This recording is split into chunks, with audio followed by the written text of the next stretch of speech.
Okay, അപ്പം നമ്മൾ കെമിസ്ട്രിയിലെ +2 കെമിസ്ട്രിയിലെ ചാപ്റ്ററാണ് coordination compounds. I think it's the 5th chapter. അപ്പോൾ 5th ചാപ്റ്റർ ആകുന്ന സ്ഥിതിക്ക് ഇത് കഴിഞ്ഞ പാട് ഇത് ഓർഗാനിക് കെമിസ്ട്രീൻ്റെ മുൻപിലെ ബോർഡറിൽ നിൽക്കുന്ന ചാപ്റ്ററാണ്. നമുക്ക് ഏതായാലും ഇതിലെ NCERT വരാൻ എക്സാമിന് വരാൻ സാധ്യതയില്ല. NCERT എക്സാമ്പിൾസിലൂടെ ഒന്ന് ആദ്യം ഒന്ന് കടന്നു പോകുക, എന്നിട്ട് നമുക്ക് ഇതിൻ്റെ ക്വസ്റ്റ്യൻസ് ചെയ്യാം.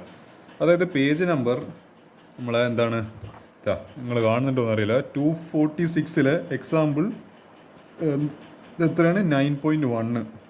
ആക്ച്വലി നിങ്ങളെ പുതിയ ടെക്സ്റ്റാണ് റെഫർ ചെയ്യുന്നതെങ്കിൽ 9.1 ആയിരിക്കില്ല. കാരണം ഇതിപ്പോൾ ആക്ച്വലി ഇവർ കാണിക്കുന്നത് 9ാമത്തെ പാടെന്നായി 9.1 കാണിക്കുന്നത്. ആക്ച്വലി നിങ്ങളിൽ ചിലപ്പോൾ ഇതൊരു 5.1 ആയിരിക്കും അവനെ ചാൻസ്. കാരണം ഇത് ഓൾഡ് ടെക്സ്റ്റ് ബുക്ക്. ഇത് നിങ്ങൾ നോക്കി, ഇത് എത്ര കട്ടിയുണ്ട്, നല്ല കട്ടിയിലെ ടെക്സ്റ്റ് ബുക്ക് ഇത്. പിന്നെ എല്ലാ ഡിലീറ്റഡ് ആയിട്ടില്ല, മറ്റേ S ബ്ലോക്കും B ബ്ലോക്കും പിന്നെ സർഫേസ് കെമിസ്ട്രി കുറേ കെമിസ്ട്രി ഉണ്ട് ഇതിൽ, മറ്റേ പോളിമർ കെമിസ്ട്രി. അതുകൊണ്ട് കുറേ അധികം പാഠം ഇല്ലാതെ ടെക്സ്റ്റ് ബുക്ക് ആയിട്ട് 9.1. എനിക്ക് തോന്നുന്നത് 5.1. നിങ്ങളുടെ ടെക്സ്റ്റ് ബുക്കിൽ പക്ഷേ എക്സാമ്പിൾ 5.1 ചെയ്യാം. അത് എക്സാമിന് എന്തായാലും വരും. അതേപോലെ നമ്മളടുത്ത ഏതാ ക്വസ്റ്റ്യന്, അത് നമ്മളെ പറയേണ്ടത് നിങ്ങളുടെ ടെക്സ്റ്റ് ബുക്കിൽ നിങ്ങൾ 5.1 എന്ന് പറഞ്ഞിട്ടുള്ള എക്സാമ്പിൾ ആയിരിക്കണം നോക്കേണ്ടത്. ആ സമയത്ത് 251 ഇൻഡെക്സ് ക്വസ്റ്റ്യൻസിലെ ഈ രണ്ടാമത്തെ ക്വസ്റ്റ്യൻ എനിക്ക് തോന്നുന്നത് 5.2 ചെയ്യാം. 9.2 എന്ന് പറഞ്ഞാൽ നിങ്ങൾക്ക് ചിലപ്പം കൺഫ്യൂഷൻ ആയി പോകും. നിങ്ങൾ 5.2 ചെയ്യാം. അടുത്തത് നമ്മളിത് പേജ് നമ്പർ 252 എക്സാമ്പിൾ 5.4 എക്സാമിന് വരും. അതേപോലെ 253 എക്സാമ്പിൾ 9 എന്ന് പറയുന്നത് 5.6 അതും എക്സാമിന് വരും. ഇതെല്ലാം ചെയ്യുക. അടുത്തത് നമ്മളിതാ 257 എക്സാമ്പിൾ 5.7 എക്സാമിന് വരും. അതേപോലെ 261 ഇൻഡെക്സ് ക്വസ്റ്റ്യൻസ് ഒരു 4 ഉണ്ട്. അതിൽ 5.6, 5.7, 5.8, 5.10. അപ്പോൾ അതെല്ലാം ചെയ്യാം. അടുത്തത് കഴിഞ്ഞ് ഓക്കെ. ഇത്ര ക്വസ്റ്റ്യൻസാണ് നമ്മളെ കോർഡിനേഷൻ കോമ്പൗണ്ട്സ് എന്ന് പറയുന്ന ചാപ്റ്ററിൽ NCERT എക്സാമ്പിൾസ് ഏറ്റവും കൂടുതൽ വരാൻ ചാൻസ് ഇല്ല. ഇനി നമുക്ക് എന്ത് ചെയ്യാം, നമ്മളതിൻ്റെ NCERT ക്വസ്റ്റ്യൻസ് ഡിസ്കസ് ചെയ്യാം.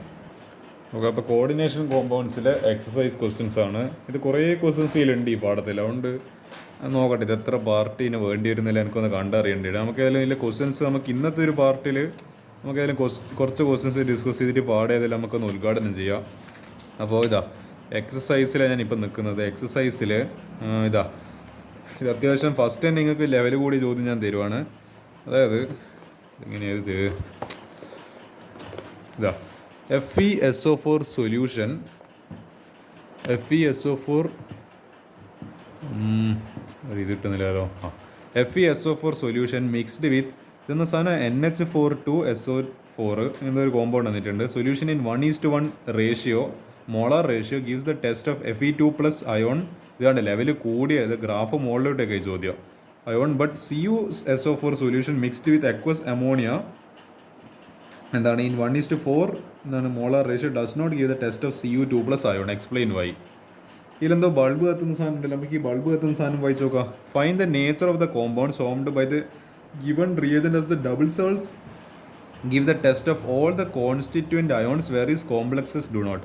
ഡബിൾ സോൾട്ട് എന്ത് തരും? കോൺസ്റ്റിറ്റ്യൂവൻറ്റ് അയോൺസ് ആയിട്ട് ആ ടെസ്റ്റ് പാസ്സാവും. പക്ഷേ നമ്മളെ കോംപ്ലക്സ് അത് നമ്മൾ കോംപ്ലക്സ്, അതായത് ഈ കോർഡിനേഷൻ സ്പിയറിനുള്ളിൽ നമ്മൾ ഈ ബ്രാക്കറ്റിനുള്ളിലെല്ലാം എഴുതുന്ന സാൾട്ടുകളൊന്നും അവർ അതായത് അവർ അയോണൈസ് ആവാത്തുണ്ട്. അവർ അയോണിക്, അതായത് ഇപ്പോൾ ഒരു കാറ്റിയോൺ ആനിയോൺ ആയിട്ടൊന്നും മാറാത്തതുകൊണ്ട് അവർ എന്തിൽ ഫെയിലായി പോകും? നമ്മൾ ഈ പറയുന്ന ഇതിൻ്റെ ടെസ്റ്റിൽ ഫെയിലായി പോകും. ഈ നമ്മളെ ഈ കോൺസ്റ്റിറ്റ്യൂവൻറ്റ് അയോൺസ് തരുന്ന ടെസ്റ്റിൽ ഫെയിലായി പോകും. അപ്പോൾ നമുക്ക് ഇതെല്ലാം നോക്കി നോക്കാം. When FeSO4 and NH4 twice SO4 solution are mixed in 1:1 molar ratio Mohr salt. നിങ്ങൾ കേട്ടിട്ടുണ്ടാവും, ഡബിൾ സാൾട്ടിൻ്റെ ഒരു എക്സാമ്പിൾ കൂടിയാണ് മോർ സാൾട്ട് എന്ന് പറയുന്നത്. More salt is formed. നമുക്ക് ഏതായാലും എൻ്റെ റിയാക്ഷൻ നോക്കി നോക്കാം. FeSO4 aqueous plus NH4 twice SO4 aqueous gives, അത് വലിയൊരു കോമ്പൗണ്ട് തരുന്നത് FeSO4 dot NH4 twice SO4 dot 6H2O. ഇത് പറയുന്നത് വലിയൊരു കോമ്പൗണ്ടാണ്. ഈ നല്ലൊരു മോളാർ മാസ് ഉണ്ട്, അത്യാവശ്യം ഹെവി ആയിട്ടുള്ളൊരു ഇത് വരുന്നൊരു സംഭവം. ഇത് ഈ പറയുന്ന സാധനത്തെയാണ് നമ്മൾ മോർ സാൾട്ട് എന്ന് പറഞ്ഞിട്ട്. ഇതിന് ആക്ച്വലി IUPAC നെയിം വേറെ ഉണ്ട്, റിയൽ നെയിം. പക്ഷെ നമ്മൾ എന്താ പറയുക, അത് ചിലപ്പോൾ അത്യാവശ്യം വലുതായി പോകുന്നുണ്ട്. നമുക്ക് തൽക്കാലത്തേക്ക് തന്നെ മോർ സാൾട്ട് എന്ന് പറഞ്ഞിട്ട് ചെറുങ്ങനെ വിളിക്കാം.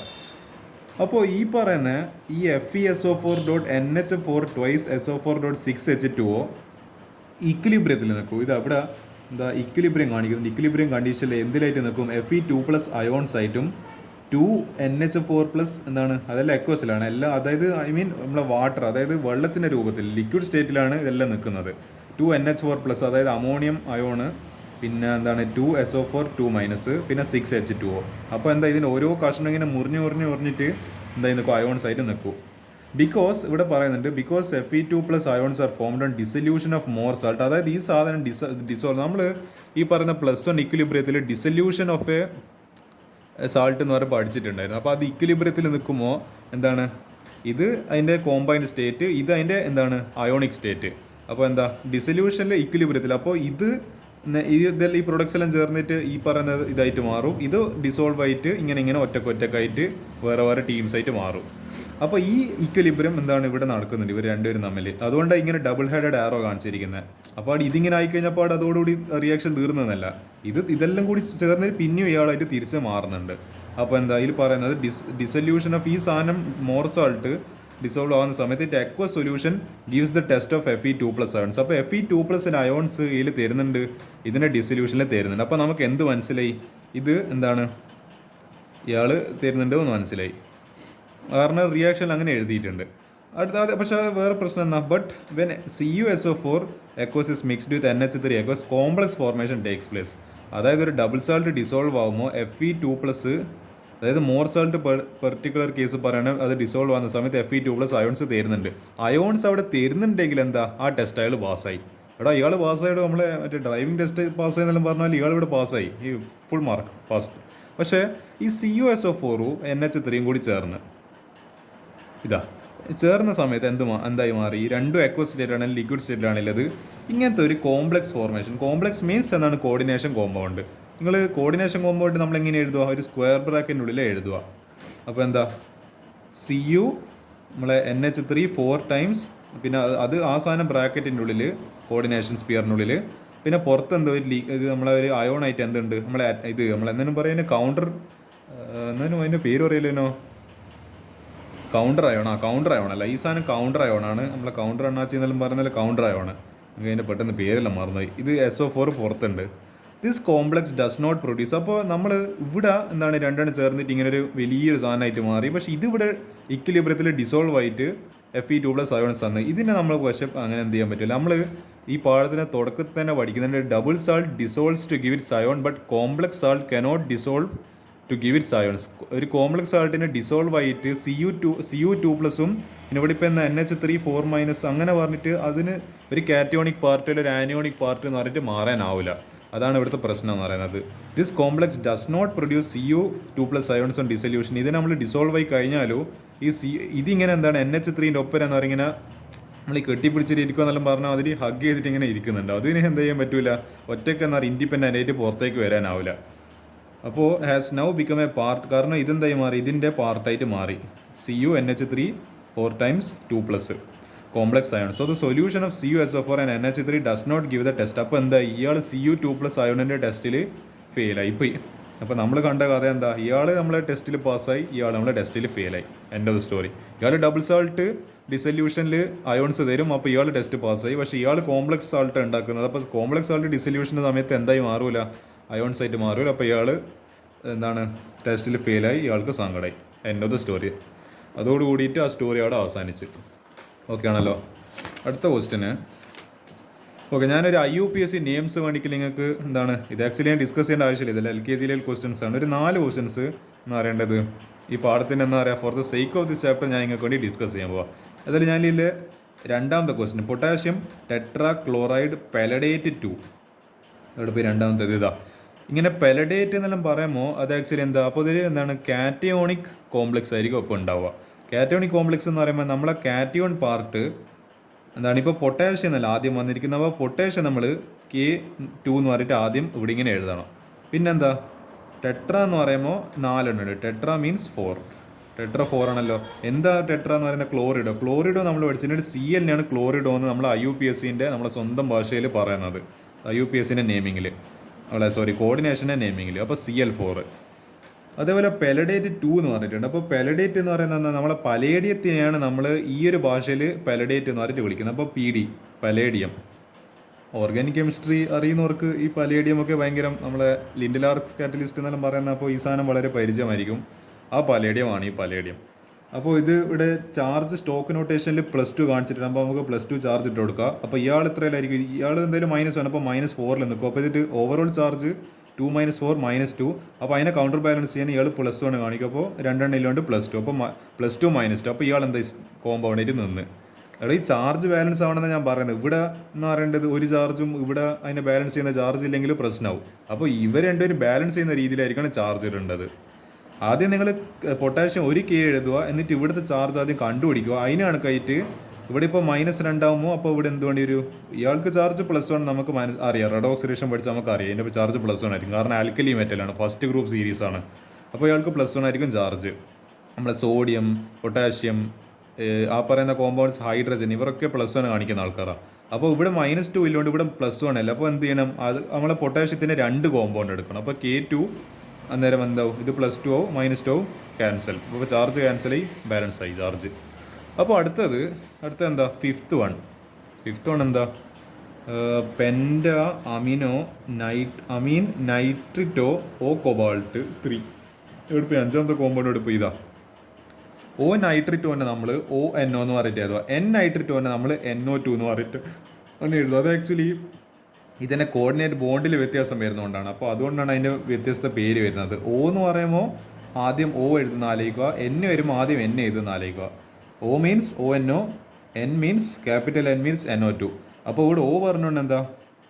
ഇവിടെ പെൻഡ അമീൻ എന്ന് പറയുന്നുണ്ടല്ലോ. അപ്പോൾ നമുക്ക് ഇതിൽ കോർഡിനേഷൻ ഇത് വരച്ച് എന്നിട്ട് ഇവിടെ ഏതാ പറയുന്ന കൊബാൾട്ട് CO, പിന്നെ പെൻഡ അമീൻ NH3 എത്ര ടൈംസ്? പെൻഡ എന്ന് പറയുമ്പോൾ 5 ടൈംസ്, NH3 5 ടൈംസ്, പിന്നെ ONO എന്തുണ്ട്? പുറത്തൊരു 2+ ചാർജ് ഉണ്ട്. അതായത് ഇതിന് +3 ആയിരിക്കും.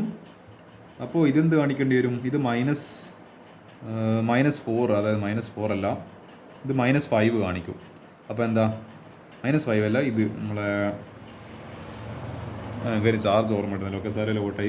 ഇത് നമ്മളിന്ന് ചാർജ് കാണാൻ പറഞ്ഞിട്ട് വന്നില്ല. ജസ്റ്റ് ഇങ്ങനെ CO NH3 5 ടൈംസ് ONO ഇങ്ങനെ എഴുതിയാലും ഈ കോമ്പൗണ്ട് ഇങ്ങനെ എഴുതിയാലും മതി. അടുത്തത് ഇതെന്താ? ഇത് 7th one potassium tri oxalato chromate 3. ഇവിടെയും പിന്നെ കാറ്റയോണിക് കോംപ്ലക്സ് ആണല്ലോ. അതാ പൊട്ടാഷ്യം ആദ്യം കാണുന്നുണ്ട്. അപ്പോൾ നമ്മൾ എന്ത് ചെയ്യണം? ആദ്യം പൊട്ടാഷ്യം ഇത് എടുപ്പ് 7ാമത്തെ എടുപ്പ് ഇതാ.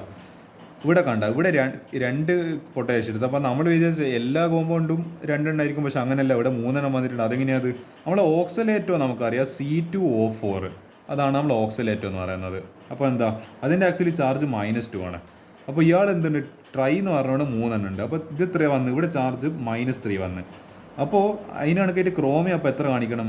+3 ക്രോമിയം കാണിക്കും. അപ്പോൾ 3 - 6 ഓവറോൾ ഇതിൻ്റെ ചാർജ് -3 വന്ന്. അപ്പോൾ നമ്മൾ എത്ര ഇതെടുക്കണം? ഇതിൻ്റെ ചാർജ്, ഒന്നിൻ്റെ ചാർജ്, ഒരു പൊട്ടാഷ്യത്തിൻ്റെ ചാർജ് +1, നമ്മൾ അങ്ങനത്തെ ഈ ചാർജിനെ കംപ്ലീറ്റ് -3 ന്യൂട്രലൈസ് ആക്കാൻ പിന്നെ എത്ര ഇതെടുക്കണം? പൊട്ടാഷ്യം എടുക്കണം? 3 പൊട്ടാഷ്യം എടുക്കണം. അപ്പോൾ K3 കോംപ്ലക്സിനുള്ളിൽ Cr C2O4 thrice, easy. അടുത്തത് 10ാമത്തെ അല്ലേ? പെൻഡ അമീൻ നൈട്രിറ്റോ N കോബാൾട്ടോടോ. ഇതേ സാധനം തന്നെ എടുപ്പോയി. നമ്മൾ 5ാമത്തെ ചെയ്തതിൻ്റെ ജസ്റ്റ് എന്ത് ചെയ്താൽ മതി? അവിടെ നമ്മൾ ONOൻ്റെ പകരം NO2 ഇട്ട് കൊടുത്ത് ഇതാ CO NH3 5 times NO2 plus, അത്രയല്ലോ, സിമ്പിൾ. അപ്പോൾ ഇതാണ് എന്തെന്ന് പറയുന്നത്? N represents the NO2 group binds to the metal atom through nitrogen. എന്താണ്? ആക്ച്വലി ഇവർ പറഞ്ഞു വരുന്നതെന്ന് വെച്ചാൽ ഈ ONOൻ്റെ അർത്ഥം എന്താണെന്ന് വെച്ചാൽ എന്താ? NO2 ഗ്രൂപ്പ് എങ്ങനെയാണ് നമ്മളെ മെറ്റൽ, അതായത് മെറ്റൽ എന്ന് പറയുന്നത് ഈ പറയുന്ന കോപ്പർ എന്ന് പറയുന്നത് കൊബാൾട്ട് ആണല്ലോ. ഈ കൊബാൾട്ടിൽ ഏത് ആറ്റം വഴി അറ്റാച്ച് ആകുന്നത്? നമ്മൾ ഓക്സിജൻ വഴി. ഓക്സിജനാണ് അവിടെ കോർഡിനേറ്റ് ബോണ്ട് വലിക്കുന്നത്. പക്ഷേ NO2ൽ എന്താ സ്ഥിതി? അപ്പോൾ ക്യാപിറ്റൽ N എന്താ കാണിക്കുന്നത്? NO2 ഗ്രൂപ്പ് തന്നെ, പക്ഷേങ്കിൽ അവിടെ ആരാ മറ്റേ കോർഡിനേറ്റ് ബോണ്ട് വലിക്കുന്നത്? നൈട്രജൻ. അപ്പോൾ N എന്ന് പറയുന്ന ക്യാപിറ്റലിൽ എന്താ? നൈട്രജൻ ആയിരിക്കും നമ്മൾ ഈ പറയുന്ന ബോണ്ടിലേക്ക് എന്ത് കൊടുക്കുന്നുണ്ടാവുക? അതിൻ്റെ മറ്റേ കോർഡിനേറ്റ് ബോണ്ട് വലിക്കുന്നുണ്ടാവും. അതേപോലെ ONO വരുന്ന സമയത്ത് ഓക്സിജൻ ആയിരിക്കും അതിൻ്റെ ബോണ്ട് ഇങ്ങനെ വലിക്കുന്നുണ്ടാവുക, അതായത് അവിടത്തേക്ക് സപ്ലൈ ചെയ്യുന്നുണ്ടാവുക. അപ്പോൾ അതാണ് സ്ഥിതി. അപ്പോൾ ഇത്ര ക്വസ്റ്റ്യൻസ് ഞാൻ എന്തായാലും ഇതിൽ ഡിസ്കസ് ചെയ്യാൻ ഉദ്ദേശിക്കുന്നില്ലൂ. ഇനിയും കുറേ ക്വസ്റ്റ്യൻസ് ഉണ്ട്, ഇഷ്ടമാതിരി ഉണ്ട്. സാറില്ല ഓട്ടോ, നമുക്ക് തീർക്കാം എന്തായാലും ഒരു ക്വസ്റ്റ്യൻസ്. എനിക്ക് തൽക്കാലത്തേക്ക് കോർഡിനേഷൻ കോമ്പൗണ്ട്സിനെ പറ്റിയിട്ട് ഇപ്പോൾ ഇത്രയേ പറയാനുള്ളൂ. ഏതായാലും ഈ ക്വസ്റ്റ്യൻസ് എല്ലാം നിങ്ങൾ പ്രാക്ടീസ് ചെയ്യാം.